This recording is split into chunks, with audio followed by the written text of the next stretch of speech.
So at some point, if you're off on those numbers, you're going to see carriers in a similar method either pull out of the restaurant space, pull out of workers' compensation, pull out of California.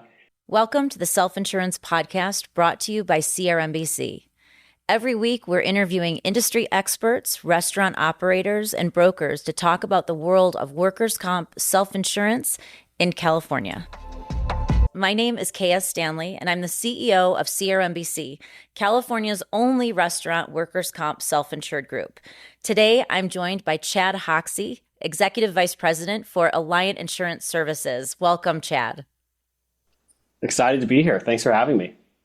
So the purpose of this podcast is to provide information that they need to know from different industry experts, best practices from other operators, regulators, brokers. And today I'm super excited to hear from Chad because Chad has a very unique perspective. He's been on the carrier side.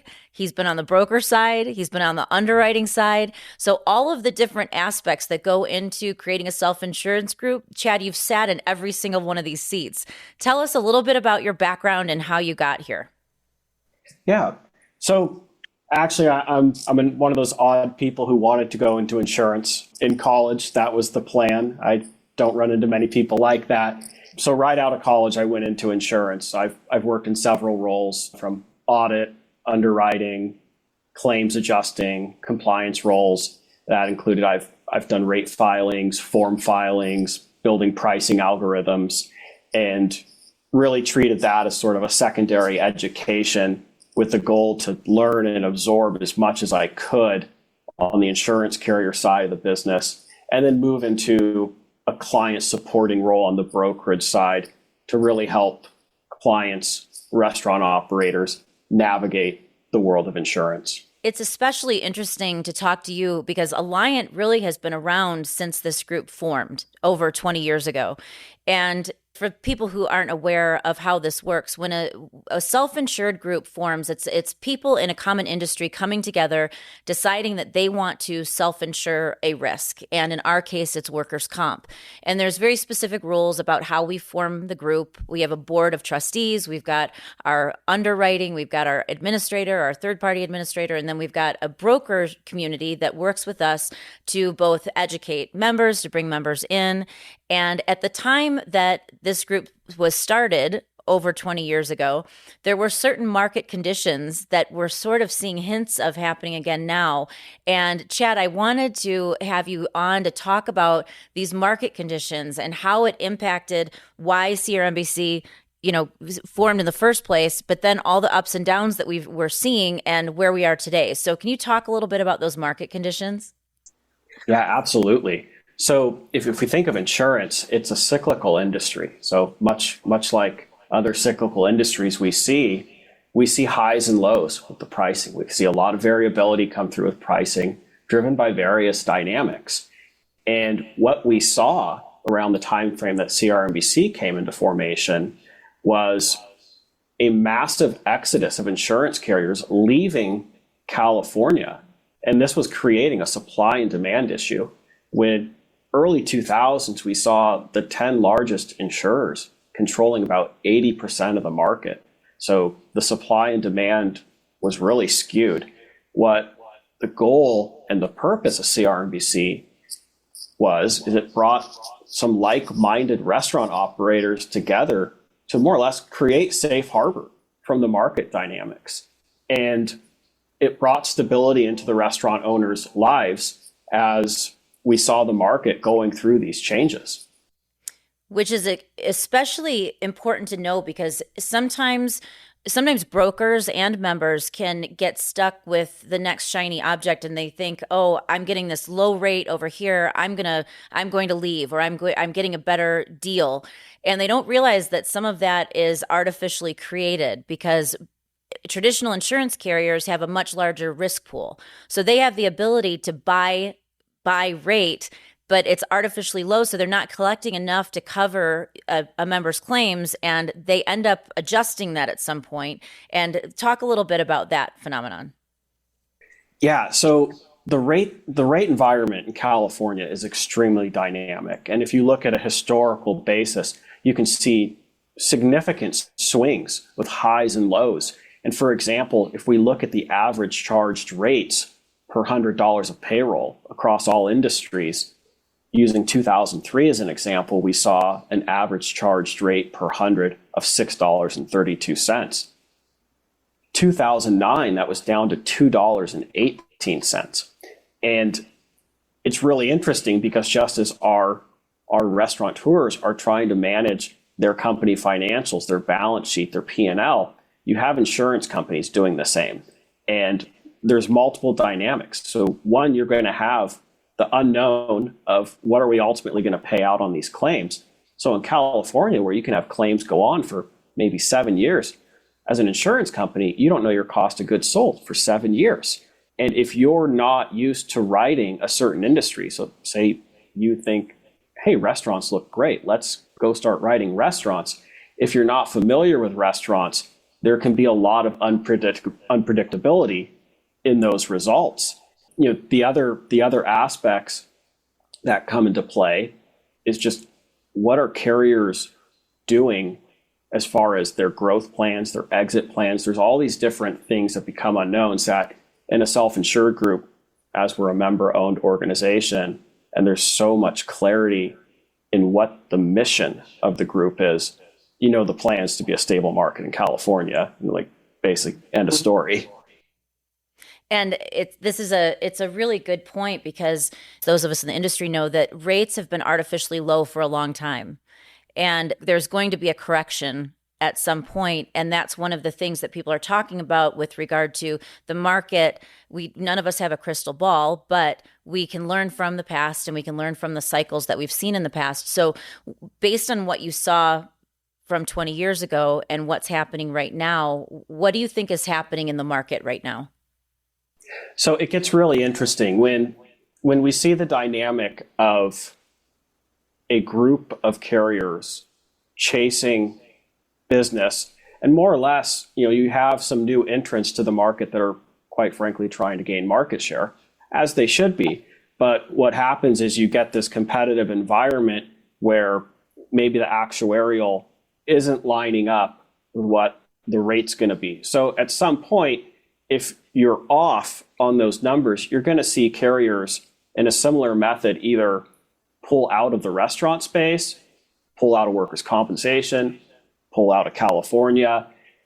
It's very similar what some of our restaurant groups might have seen during the time of COVID, where suddenly we saw a lot of work comp carriers that were very aggressive to write restaurants take a pause on hospitality across the board. We don't know what this COVID thing's going to be, what the outlook for restaurants will be. A lot of you aren't operating, or you've changed your operations. And so we saw how quickly the market can change then, which with the world of self-insurance, it's a very different dynamic. And one of the neat things about CRMEC being a group self-insured is it gives restaurants access to the world of self-insurance, which is normally you're going to see only very large companies, playing in that world. And so that brings me to the next point, which is we get different kinds of members into CRMBC. Some came because their brokers told them to. And some came because maybe they had a shock loss in the traditional market, and we were able to look at their operations and set aside that shock loss and look at how they're doing. So we were able to give them a reasonable rate. But then there's the majority of our members know that this is a business decision.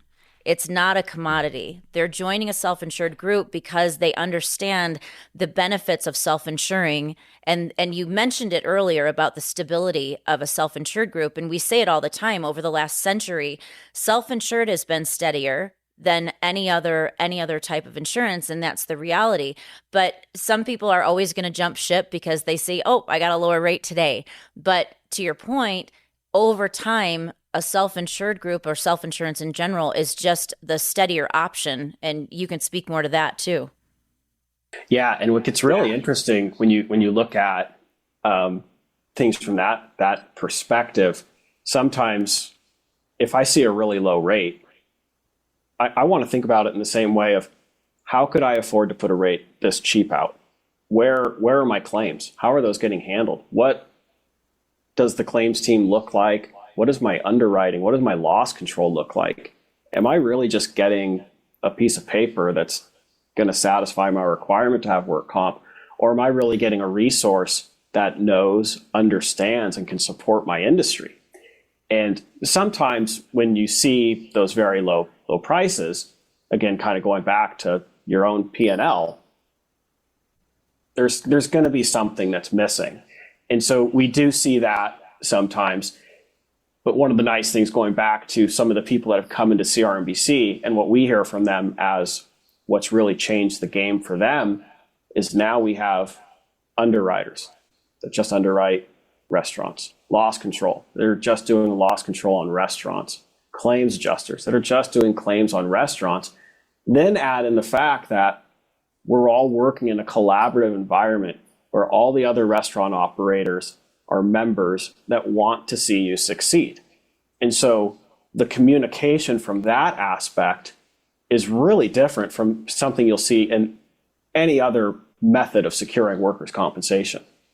Yeah, when we have our board meetings, it does become a sharing of best practice and masterminding. And we want to create more of that, because for a while, the group got so big that the kind of the one-on-one aspect of it is not as strong as it was. Now we're really rebuilding that with the new changes that we've made. We've got the new administrator, the new TPA. We're really excited about bringing all the people closer together, so you get that added benefit of having that network of other operators who are best in class. They understand the sophistication of self-insurance and why that is such a benefit, both in terms of control, but also when a carrier is rating something so low that there's no chance that they can properly service the account. This is a false sense of security that is going to come back to bite them down the road. So talk a little bit about the XMOD. Yeah, that is a really great point to make when we talk about self-insurance. And when we talk about the difference between the way CRMBC can look and price something for a restaurant versus the standard market. In the standard market, you have a pricing algorithm that's basically going to take a look at your payroll, divide it by 100, times it by a rate, take what that comes out to, multiply it by an experience mod, which the insurance carrier is required to use, and then the underwriter has a discretionary level of credits and debits that they can use. Now, where the problem comes is underwriters have a limited amount of credit that they can apply by virtue of their filings. So, for example, if you are running a pizza restaurant and you used to do a lot of delivery, you decided, I'm having a lot of claims from delivery. This doesn't make sense. I'm going to stop doing delivery. And you know what? Also, in the world of Grubhub, Uber Eats, I don't even think I need it. In the standard market, you're going to see your experience mod, which was developed from all these delivery claims, still impacting your pricing. Whereas in the world of self-insurance, we don't have the experience mod tied in, so we can look at what are your operations doing at this point in time, and where do we see the true rate coming in for what you're doing now, and what claims might look like with that delivery out of the picture. And it becomes especially important if you think about if something was eliminated that was a revenue generating aspect of the business, that revenue is now gone, yet the expense associated with that is still there. Chad, we literally had 3 groups that we wrote this year with similar things like that. It wasn't delivery, but it was shock losses. But the shock losses were very narrow. They were not representative of their overall business, and they were getting rated out, astronomical rates in the traditional market. And we were able to bring it in, look at it with our underwriting team exactly like you were describing, and isolate those things because we're not tied to the XMOD. And so it's a big opportunity for us. And it's also a great opportunity for restaurant owners and operators and brokers who are dealing with shock losses. Yeah, it's really one of the fastest ways to get at some pricing equilibrium for that, because the experience mod floats on your record for multiple years. So you can be 3 years out from those changes and you're still having that impact your pricing.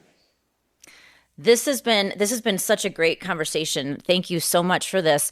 Before we go, what kind of advice would you give to either a broker or a restaurant operator who's not really sure? They're worried about the exposure, or they're worried about self-insuring because it's a new thing and they're used to their traditional insurance. What advice would you give to them? Yeah, so I would look at it as they should look at what self-insurance brings to the table. I think kind of going back to your comment on where we have some people looking at as insurance as a commodity, I think it's really important that we stop looking at insurance as a commodity. And this is whether you're in a self-insured group or you're in the standard insurance market, wherever you're, even take insurance out of the equation. And I think one of the important things is take a look at it outside of it being a commodity and take a look at all the benefits. Take a look at the pros and the cons, just as you would. What are you getting from your current insurance arrangement? What are you going to get out of the self-insurance? I think some of the feedback I hear from my clients that they really like, going back, they love the networking, the supportive group environment. And I think that's a big win. And I look at self-insurance, it's not terribly new. We've been doing this since the early 2000s. So we're not coming in as a startup saying, hey, we think this is going to work. Right. We have very good people in the group, and we have extremely good partners in the claims, in the administration. The broker community is very strong. The broker community that works with CRMBC is not new to group self-insurance either. And so I think it's something I would just encourage people, take a look at it, get a feel for it. Don't just write it off. Thank you so much for joining us. We'll see you next time, Chad. Thank you. Thank you for joining us for the Self-Insurance Podcast, brought to you by CRMBC. If there's a topic you'd like to learn more about, or if you have any questions, just email us at info@crmbc.com. Remember to subscribe, like, comment, and share, and join us again next week for more tips on self-insurance.